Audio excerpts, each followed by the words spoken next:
ഇസ്ലാം പഠിപ്പിക്കുന്ന പണയം നമ്മുടെ നാട്ടിൽ പഴയ കാലത്തുണ്ടായിരുന്നു. ഇപ്പോൾ എൻ്റെയൊക്കെ ചെറുപ്പത്തിൽ ഞാൻ ഒരു പക്ഷേ കണ്ടിട്ടോ ഒക്കെ പറഞ്ഞു കേട്ടിട്ടുണ്ട്. അന്നത്തെ നാട്ടിലെ ഹാജിയമാർ, മുതലാളിമാർ, അപ്പോൾ അവരുടെ കീഴിൽ പണിയെടുക്കുന്ന ഒരാൾക്ക് പണം ആവശ്യമായി വന്നാൽ അന്നത്തെ കാലത്ത് ഒരു 20 റുപ്യ, ഒരു 50 റുപ്യ വലിയ സംഖ്യ, അതൊക്കെ ചോദിക്കുമ്പോൾ തരാം, അതിന് പകരം എന്ത് ചെയ്യണം, പണയം തരണം. എന്താ പണയം? അത് ഒരു പക്ഷേ ചെമ്പ് പാത്രമായിരിക്കും. അന്നത്തെ കാലത്ത് ചെമ്പ് പാത്രം, അല്ലെങ്കിൽ ചെമ്പിൻ്റെ കിണ്ടി എന്നൊക്കെ നമ്മുടെ നാട്ടിൽ പറയും. ആ വാക്ക് ചില മറ്റർത്ഥത്തിന് ഉപയോഗിക്കുക. ഏതായാലും അങ്ങനെ പാത്രങ്ങൾ പണയം വെക്കുക. ഇതാണ് ഇസ്ലാമിലെ പണയം എന്ന് പറഞ്ഞാൽ. ആ പണയം എന്താ ഇസ്ലാമിൽ പണയം അതുകൊണ്ട് ഉദ്ദേശിക്കുന്നത്? ഇപ്പോൾ ഉദാഹരണമായി ഞാൻ നിങ്ങളെ ഒരു 10,000 രൂപ എനിക്ക് ആവശ്യമുണ്ട്, എൻ്റെ കയ്യിലില്ല. അപ്പോൾ ഞാൻ നിങ്ങൾ ചോദിക്കുമ്പോൾ നിങ്ങൾ എന്നെക്കുറിച്ച് വിശ്വാസത ഇല്ലാത്തത് കൊണ്ടോ എന്താ അറിയില്ല, ഒരു ഉറപ്പിന് വേണ്ടി ഇതാ നിങ്ങളുടെ ഈ മൊബൈൽ എനിക്ക് എന്ത് ചെയ്യണം, പണയമായി തരണം. എന്നിട്ട് നിങ്ങൾ എന്ത് ചെയ്യുക, ഇത്ര മാസത്തേക്ക്.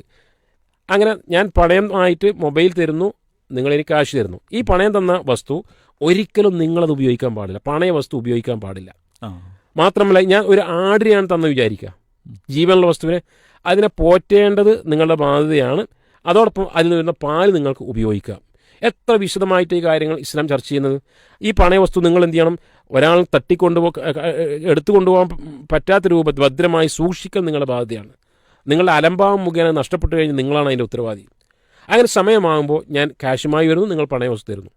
സമയമാകുമ്പോൾ എനിക്ക് ക്യാഷ് തരാൻ സാധിക്കുന്നില്ല എങ്കിൽ ഇത് വിറ്റ് നിങ്ങളുടെ ക്യാഷ് നിങ്ങൾ എടുക്കുന്നു, ബാക്കി വസ്തു എനിക്ക് തരും. ഇതാണ് ഇസ്ലാമിലെ പണയം. ഇവിടെ റിബ, പലിശ എന്ന് പറയുന്ന ഒരു ഏർപ്പാട് ഇല്ല. ഇവിടെ ഇസ്ലാമിലെ റഹൻ എന്ന് പറയുമ്പോൾ കാരുണ്യമാണ്, സഹായമാണ്. എന്നാൽ നാട്ടിൽ നിലനിൽക്കുന്ന പണയം എന്ന് പറയുമ്പോൾ കേൾക്കുമ്പോഴേക്ക് ആളുകൾക്കറിയാം അത് പലിശയാണ് എന്ന്. ഇസ്ലാമിലെ പണയവും ഇന്ന് കാണുന്ന പണയം തമ്മിൽ യാതൊരുവിധ ബന്ധവുമില്ല.